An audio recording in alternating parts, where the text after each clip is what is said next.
Hoje à tarde, então, o capítulo 6 de Romanos, os versículos 1 a 8.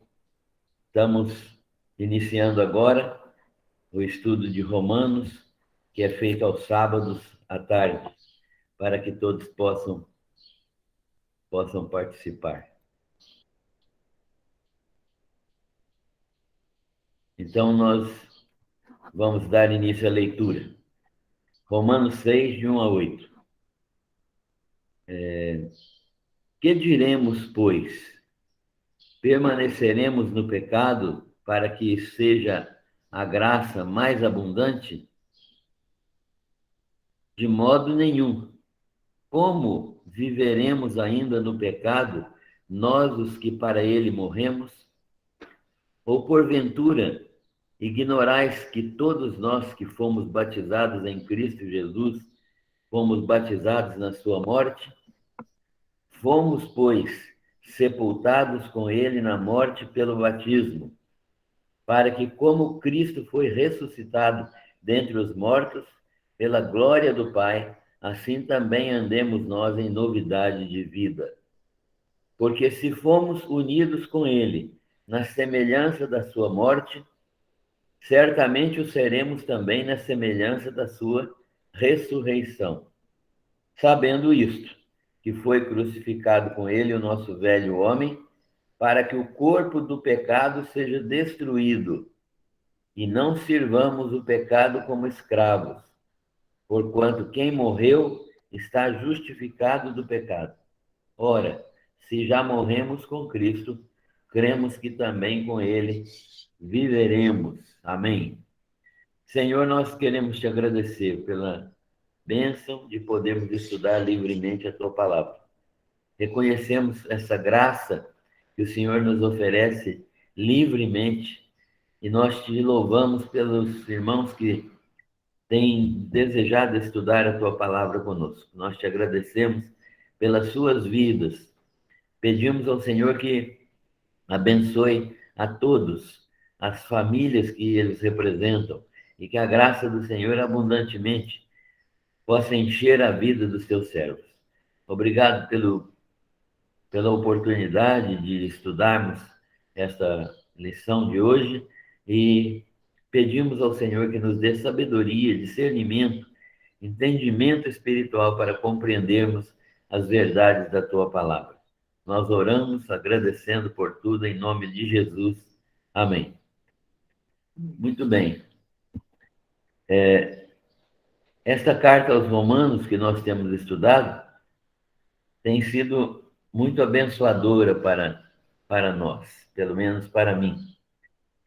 E na semana passada nós estudamos este assunto final do capítulo 5. Paulo está ensinando os coríntios que Deus trata a humanidade de duas maneiras. Duas maneiras.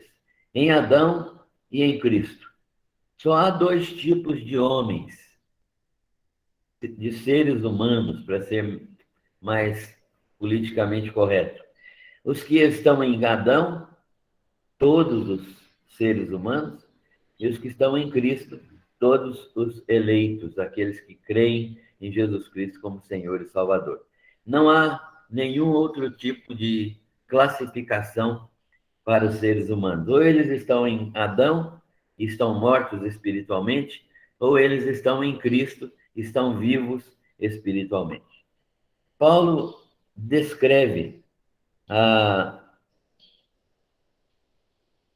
universalidade do pecado. Ele demonstra que Adão pecou e se tornou pecador e que seus descendentes herdaram sua natureza pecaminosa e mesmo não pecando como Adão pecou, são pecadores. Então, Adão pecou e isso o tornou pecador.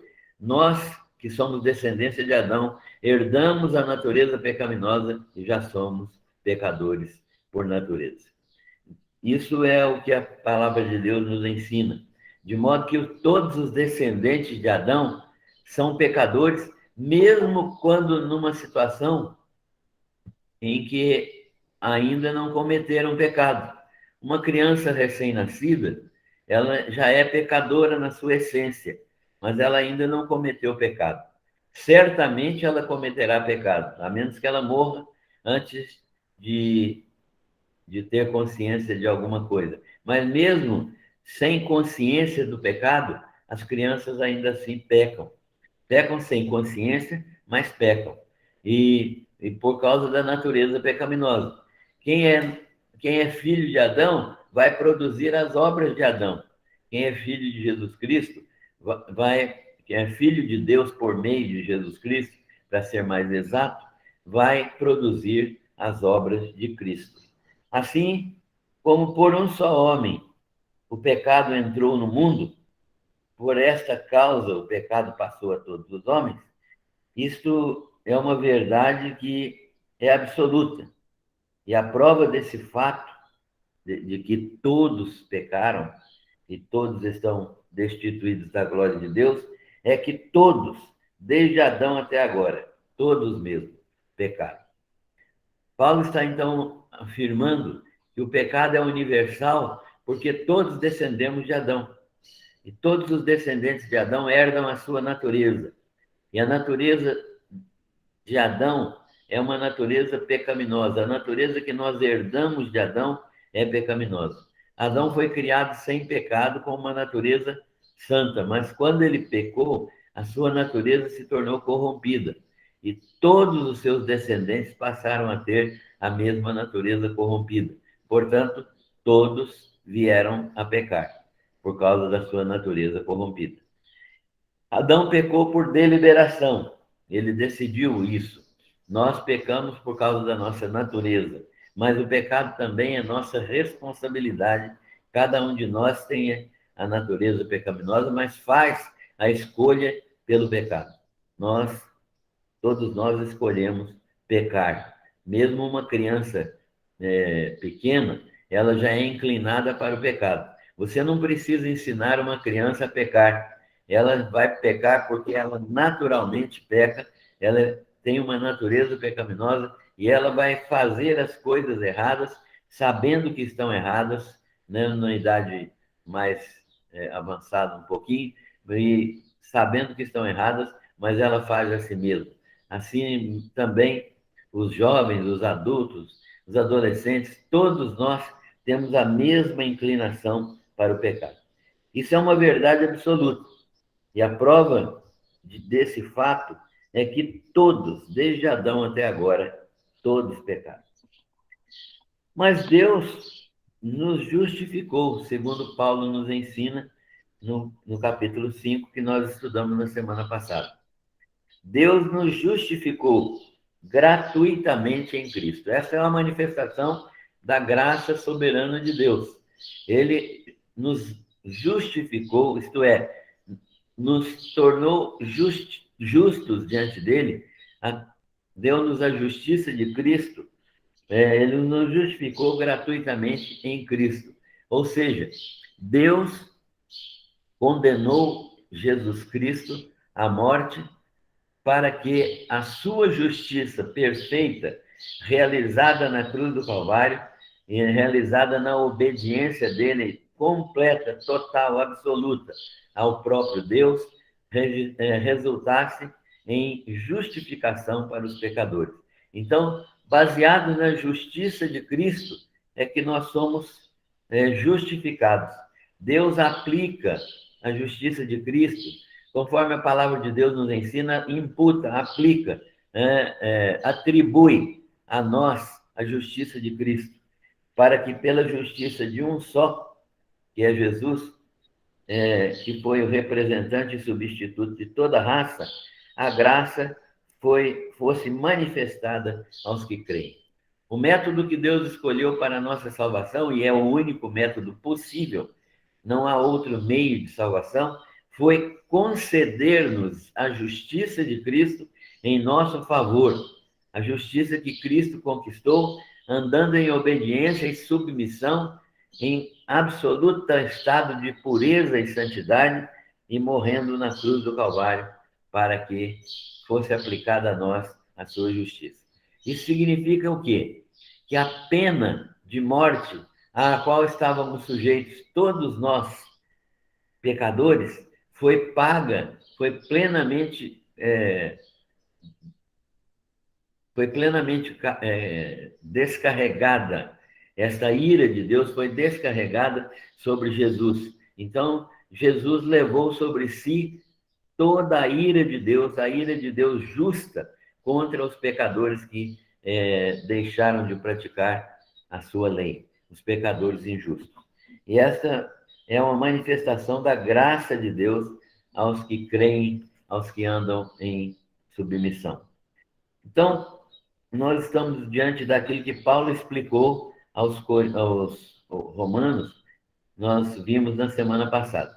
Ele também nos falou que esta abundante graça, ele falou aos romanos, né, que esta abundante graça foi derramada, trazendo justificação para todos que confiam em nosso Senhor Jesus Cristo. Ou seja, quando eu reconheço que Jesus Cristo foi plenamente justo e que ele, sendo Deus, se tornou homem e foi morto na cruz do Calvário pelos meus pecados, quando eu creio nisso, na sua morte, e eu posso entender então que essa abundante graça foi demonstrada, trazendo justificação para todos que confiam em nosso Senhor Jesus Cristo. É deste modo que Deus opera a nossa salvação.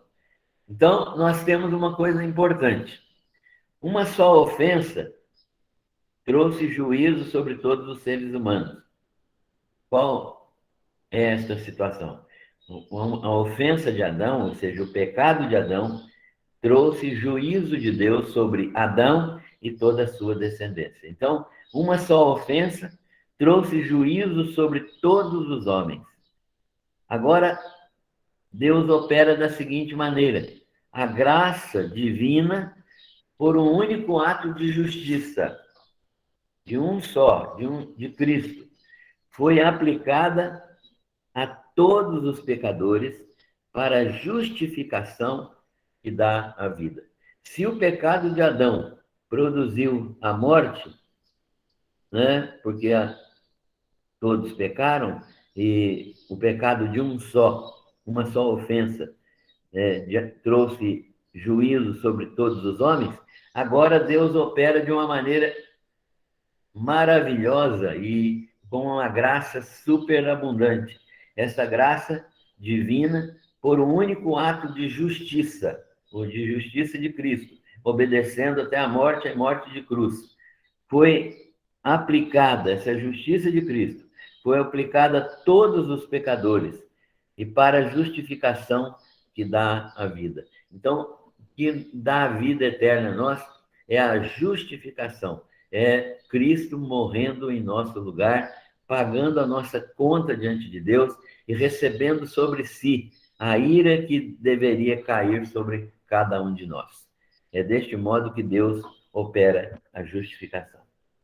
Onde então abundou o pecado, isto é, o pecado de um trouxe morte a todos, então onde abundou o pecado, superabundou a graça. A graça se tornou muito maior do que o pecado, muito mais intensa, muito maior em quantidade e qualidade, acima do pecado, porque pela graça, o reino do pecado, que produzia a morte, foi desfeito, e o reino da graça, pela justiça de Cristo, produz vida eterna. Nós temos esse paradoxo, então, aqui na carta aos Romanos, onde o pecado abundou, isto é, o pecado de um produziu pecado e morte em muitos, a graça superabundou, porque a graça de um produziu o perdão e a satisfação da justiça de Deus para muitos, para todos os que creem. E todos aqueles que creem são justificados e, como justificados, recebem a vida de Deus. Então, a justificação produz vida, a vida que é uma vida eterna, que é a vida de Deus para nós. Então, quando nós somos justificados, nós não temos mais a vida que recebemos de Adão, mas temos a vida que recebemos de Cristo. A vida de Cristo. Então, é necessário que a gente perceba esta bênção que o pecado de Adão, a vida de Adão é morte, mas a vida de Cristo é justiça e vida eterna. Então, nós entendemos que Deus operou soberanamente a justificação do pecador, e isso fez com que a graça superabundasse. Ela é muito maior do que os efeitos do pecado. Os efeitos da graça são muito maiores do que os efeitos do pecado. Então, onde abundou o pecado, superabundou a graça. O reino do pecado produziu morte, mas o reino da graça, pela justiça de Jesus, produz vida eterna. Então, nós somos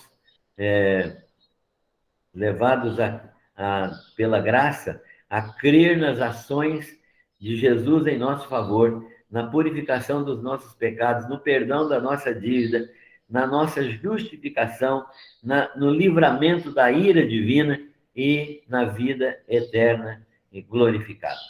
Tudo isso é oferecido pelo sacrifício de Cristo. Paulo ainda está se dirigindo a uma igreja que tinha muitos problemas. Agora, nós vamos falar da igreja de Roma. Essa igreja tinha muitos problemas e certamente muitas pessoas estavam em pecado. A pergunta que ele faz é a seguinte: já que a graça é superabundante, não é melhor permanecer no pecado? O argumento de Paulo aqui para os crentes pensarem é o seguinte: já que a graça, onde existe muito pecado, existe mais graça, então é melhor permanecer no pecado, porque sempre a graça será oferecida em maior quantidade. É isso que Paulo está perguntando aqui aos crentes. Mas ele mesmo responde: de maneira alguma, porque muitas pessoas que pensam assim estão enganadas, porque onde abundou o pecado, superabundou a graça, mas onde o pecado surgiu, a graça de Deus opera muito mais intensamente. Mas temos que pensar o seguinte: como viveremos ainda no pecado, nós os que já estamos mortos para o pecado? Então, Paulo vai argumentar agora que o recurso que Deus utiliza para que nós não sirvamos mais o pecado é a nossa mortificação, a nossa morte, a nossa crucificação com Cristo. E ele vai então dizer, ele está se dirigindo a esta igreja e a sua pergunta que ele faz para os irmãos é que, já que a graça é superabundante, não é melhor permanecer no pecado? E ele mesmo responde que de modo nenhum. Por quê? Por qual razão? Então ele vai explicar. Primeiro, porque estamos em Cristo e estamos mortos para o pecado.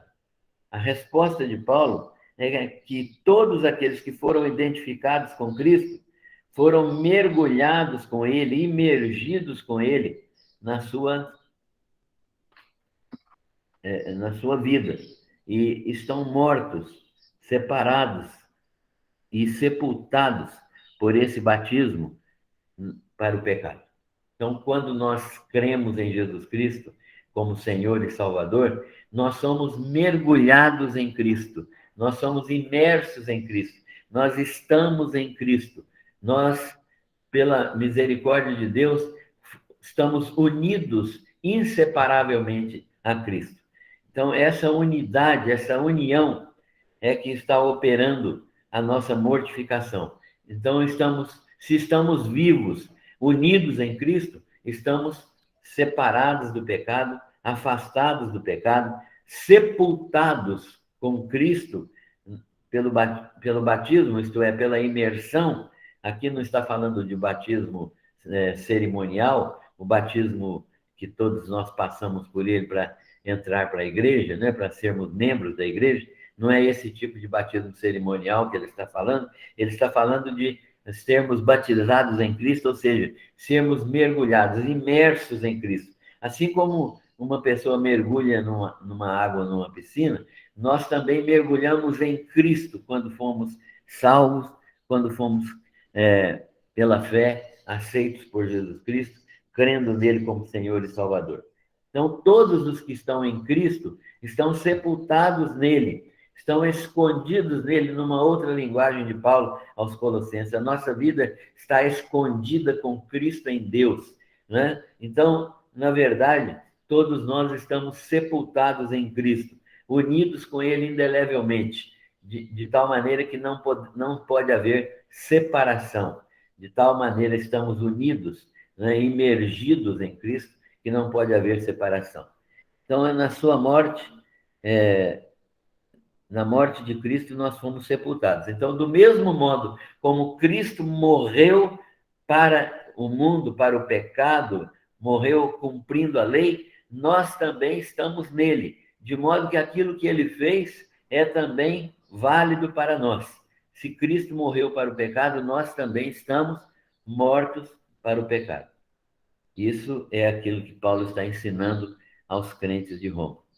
Então, do mesmo modo como Cristo morreu e ressuscitou, nós também, pela glória de Deus, devemos andar em novidade de vida, ou seja, uma vida ressurreta.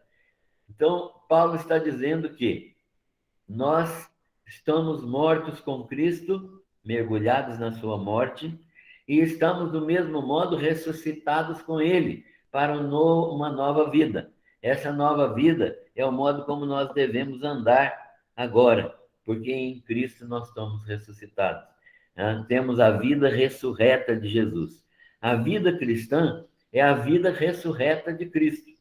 Ela está dentro de nós. Assim como nós morremos para o pecado, assim também Cristo está dentro de nós. Tanto nós estamos em Cristo morrendo para o pecado, como Cristo está em nós, trazendo-nos vida ressurreta, vida eterna, para que nós vivamos de maneira agradável a Deus. A dinâmica, portanto, desses fatos é a seguinte: se fomos batizados na morte de Jesus, unidos com ele pela fé, também é certo que estaremos unidos a ele na semelhança da sua ressurreição, ou seja, em uma vida transformada e aguardando a ressurreição do último dia. Que maravilha! Então, pelas ações de Cristo, nós fomos batizados na sua morte e batizados também na sua ressurreição. Estamos identificados com Cristo na sua morte, de modo que estamos mortos para o pecado, como Cristo morreu na cruz do Calvário. E estamos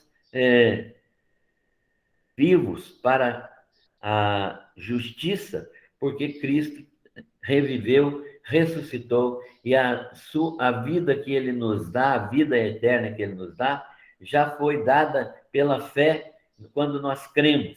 E agora nós temos que manifestar esse tipo de vida. Há um tipo de vida que nós tínhamos antes, que foi crucificada com Cristo.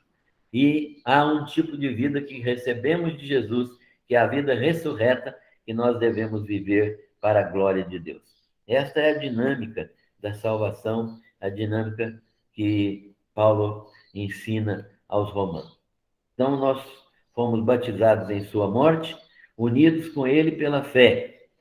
Também é certo que estaremos unidos a ele na semelhança da sua ressurreição. Estamos reunidos com ele, né, unidos de uma maneira inseparável na semelhança da sua ressurreição, para termos uma vida transformada, uma vida que aguarda a ressurreição do último dia e a glorificação.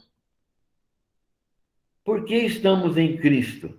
Nós devemos entender o seguinte: pela razão de estarmos em Cristo, devemos saber que o nosso velho homem, aquele pecador incorrigível que vivia na prática do pecado, que o nosso velho homem foi crucificado. Então, quando Paulo fala estou crucificado com Cristo, ele está falando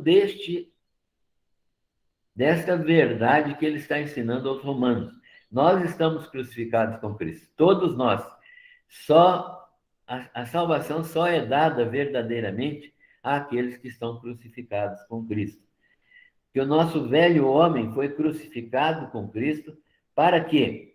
Para que o corpo físico, esse corpo que nós temos, cada um de nós tem, esse corpo físico, onde o pecado habita, né? Que o pecado usa para se manifestar, nossas mãos, nossos pés, nossos pensamentos, nossa boca, nossas palavras, nosso olhar, tudo isso que o pecado usa para se manifestar. Então, onde o pecado habita, esse corpo seja destruído. O que é destruído? Será que então nós vamos dar um tiro na cabeça e pronto? Então acabou o pecado? Não é isso que Paulo está dizendo.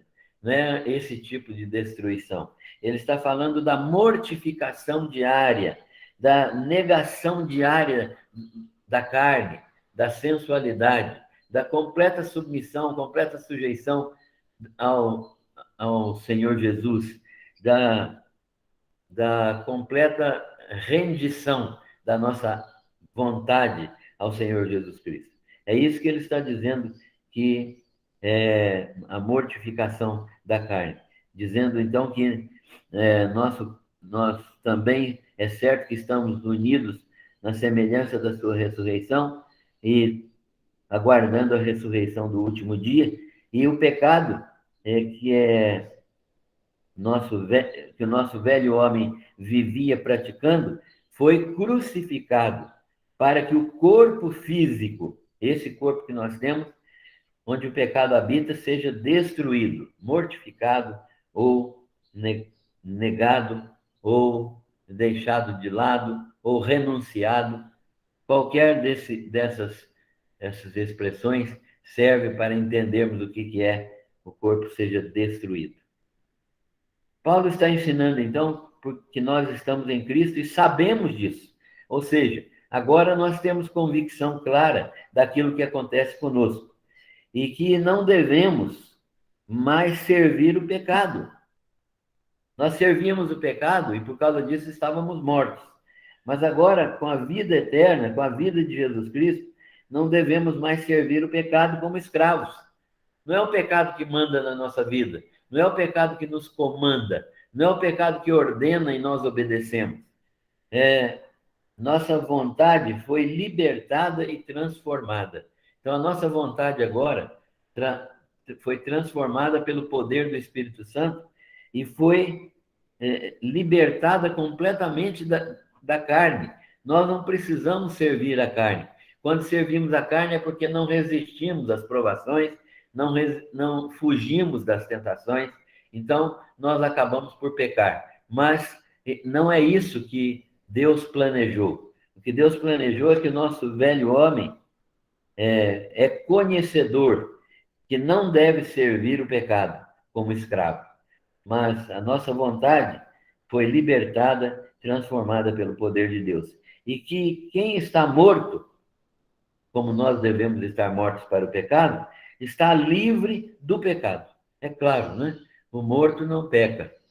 Então, quem está morto, se você se considera morto para o pecado, se o pecado não te atrai, porque Jesus te atrai muito mais do que o pecado, se o pecado não te altera a conduta, porque o Espírito Santo conduz a sua vida, se o pecado não ocupa a sua mente, porque você ocupa a sua mente com coisas espirituais, com a leitura da palavra, com o estudo da palavra, quando tudo isso acontece, nós estamos mortos para o pecado e livres do pecado. Livres. Já não morremos. A morte não é a morte física que ele está falando.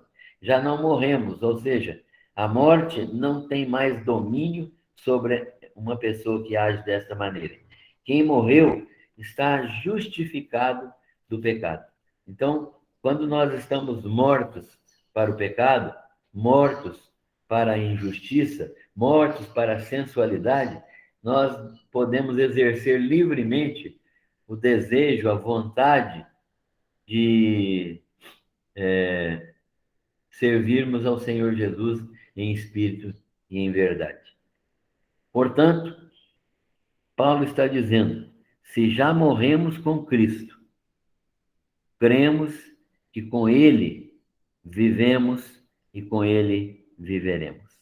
Se já morremos com Cristo, se você renunciou a si mesmo e se entregou ao Senhor Jesus, se já morremos com Cristo, cremos, nós precisamos crer nisso, que com Ele vivemos e com Ele viveremos. Por que nós estamos dizendo com Ele vivemos e com Ele viveremos? Porque com Ele vivemos neste mundo e com Ele viveremos no mundo vindouro, porque ainda não está completada plenamente a nossa obra redentiva. Jesus já consumou essa obra, mas ela ainda está sendo aplicada na nossa vida, de modo que ainda teremos a ressurreição, a glorificação e a vida eterna para sempre. Reinaremos com Cristo para sempre. Este é o texto que Paulo está explicando na carta aos Romanos, ensinando os romanos como eles devem entender que estão livres do pecado pela graça infinita de Deus. Paulo, então, chega a algumas conclusões que são importantíssimas. A primeira conclusão que Paulo chega aqui nesta carta, neste trecho, é que todos os homens pecaram, porque todos estavam em Adão. É claro isso, né? Porque ninguém nasceu que não seja descendente de Adão. O pecado de um, que é Adão, trouxe juízo, julgamento de Deus, derramamento da ira santa de Deus sobre todos, porque todos herdaram a natureza pecaminosa de Adão. Todos nós temos a mesma natureza. E passamos para os nossos filhos, e os nossos filhos para os nossos netos, e assim por diante. De modo que, em qualquer época, todos os homens que nascem vivos, eles se tornam pecadores. Né? Então, porque todos eles que nascem vivos ou mortos têm natureza pecaminosa. Mesmo uma criança que nasce e morre, ela tem natureza pecaminosa. Ela não pecou porque não houve oportunidade, mas ela tem natureza pecaminosa. Todos os que nascem de Adão nascem com natureza pecaminosa. Por meio de Adão, o pecado entrou no mundo. Por meio de um só homem, desobediente, o pecado entrou no mundo. Por quê? Por que o pecado entrou no mundo por um só e todos pecaram? Exatamente por isso, porque Adão não poderia gerar, ele e Eva, não, pecadores, não poderia gerar pessoas sem pecado. Então, a natureza herdada de Adão é uma natureza pecaminosa, uma natureza que está propensa a pecar, está inclinada para o pecado.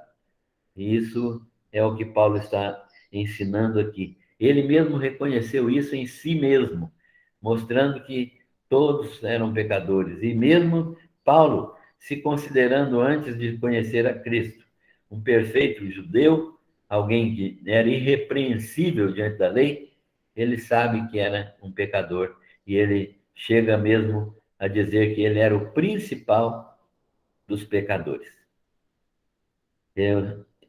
Ele tinha essa convicção depois que conheceu o Senhor Jesus Cristo. Paulo, então, continua raciocinando e ele diz que por meio de um só ato de justiça, assim como por um ato de injustiça veio o pecado ao mundo, por um só ato de justiça, a justiça de Cristo, todos os pecados podem ser perdoados e pela justificação vem a vida eterna. Todos os pecados podem ser perdoados e pela justificação, pelo fato de Deus nos justificar, quem recebe essa justificação tem a vida eterna. A vida eterna que é a vida ressurreta de Jesus Cristo, nosso Senhor e Salvador. Então, Paulo está afirmando que por meio de Cristo ressurreto entrou a vida na humanidade. Aquilo que Adão trouxe foi a morte. Jesus Cristo traz a vida. Todos os que estão em Adão morrem. Todos os que estão em Cristo vão ter vida eterna. Vão ressuscitar e ter vida eterna. Paulo ainda diz que onde o pecado abundou, isto é, onde o pecado apareceu com muita intensidade, porque pelo pecado de um só, muitos se tornaram pecadores, ou todos se tornaram pecadores, onde o pecado abundou, superabundou a graça, ou seja, a graça se tornou muito mais abundante do que o pecado, porque a graça veio da parte de Deus para todos os homens. Como a morte reinou em pecado, pelo pecado, né? A morte reinou pelo pecado, de um só, sobre todas as pessoas, assim, pela graça, por meio da justiça de um só, que é Jesus Cristo, reinou a vida eterna, mediante Jesus Cristo, nosso Senhor e Salvador. Então, aquilo que foi operado por Adão alcançou um limite, a morte de todos os homens. Aquilo que foi operado por Jesus Cristo é uma graça ilimitada, que permite que todos os homens sejam alcançados, mesmo aqueles que estão, de qualquer maneira, afastados, eles poderiam ser salvos desde que crescem no Senhor Jesus Cristo. A graça é superabundante nesse sentido, de que ela nos purificou de todos os pecados, não só um pecado de Adão, mas de todos os nossos pecados. Ela nos permitiu ser purificados de todos os nossos pecados. Por isso ela superabundou e ela é infinitamente maior do que o pecado. A vida eterna, portanto, mediante a fé e mediante a ação da graça de Deus na justiça de um só, que é Jesus Cristo, reinando por meio dele a vida eterna, mediante sua ação salvadora. A identificação com Adão pela morte é uma realidade. Todos nós fomos identificados com Adão pela morte. Todos nós estamos, de um certo modo, batizados em Adão, né? Agora, na verdade, a identificação com Cristo, nós somos batizados em sua morte e em sua ressurreição, traz a garantia de uma vida completamente distinta, uma vida eterna, uma vida ressurreta, que é um tipo de vida vitoriosa que Cristo nos concede. A identificação com Adão é pela morte. A identificação com Cristo nós fomos batizados em sua morte, mas batizados também em sua ressurreição. De modo que a morte de Cristo é a nossa morte, mas a sua ressurreição é a nossa vida eterna. Adão não poderia fazer isso. Nós somos inseridos apenas na sua morte. Mas em Cristo nós temos a morte e a sua ressurreição. Paulo diz finalmente que nós sabemos, ou seja, é de conhecimento de todos os crentes, que nosso homem velho foi crucificado com Cristo. Nosso homem velho foi crucificado com Cristo.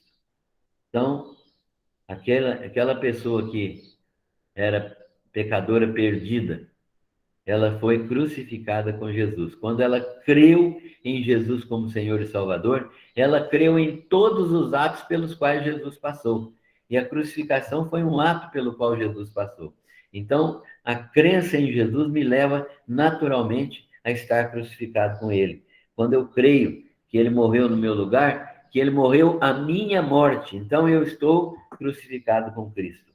E para que o corpo do pecado, isto é, o meu corpo físico, seja destruído, como nós já falamos sobre isso, seja desfeito, seja mortificado, que nós aprendamos a renunciar às nossas paixões, renunciar aos nossos sentimentos negativos, que nós possamos estar mortificados, rendidos completamente à vontade do Senhor nosso Deus. Nós sabemos que o nosso velho homem foi crucificado e com Cristo nós somos salvos pela sua ressurreição. O corpo do pecado foi destruído para que nós não sirvamos mais ao pecado. O crente não deve mais servir ao pecado porque ele se tornou livre, livre da lei, livre do pecado, livre da sensualidade. Ele se tornou livre, libertado para ser apenas alguém que é livre para andar na presença de Deus. Nós somos libertados para a vida de Cristo, libertados para andar na presença de Deus. Nós não somos livres para fazer o que quiser, somos livres para servir a Deus livremente, sem a opressão do pecado, sem termos que pecar diariamente, sem termos que fazer aquilo que não agrada a Deus, porque nós estamos livres agora do pecado. Estamos mortos para o pecado. E então, desta maneira, nós não vamos servir mais ao pecado como escravos. Nós temos uma vontade completamente libertada, uma vontade completamente entregue, submissa, dedicada, rendida ao Senhor Jesus Cristo. Por isso, nós podemos, de uma maneira muito clara, depois de entender esse processo, glorificar a Deus pela sua grande salvação. Deus deve ser glorificado, porque nós somos agora sabedores de que Cristo ressuscitou dentre os mortos. Ele já não morre. Então, a morte já não tem domínio sobre ele e a morte não tem domínio sobre nós.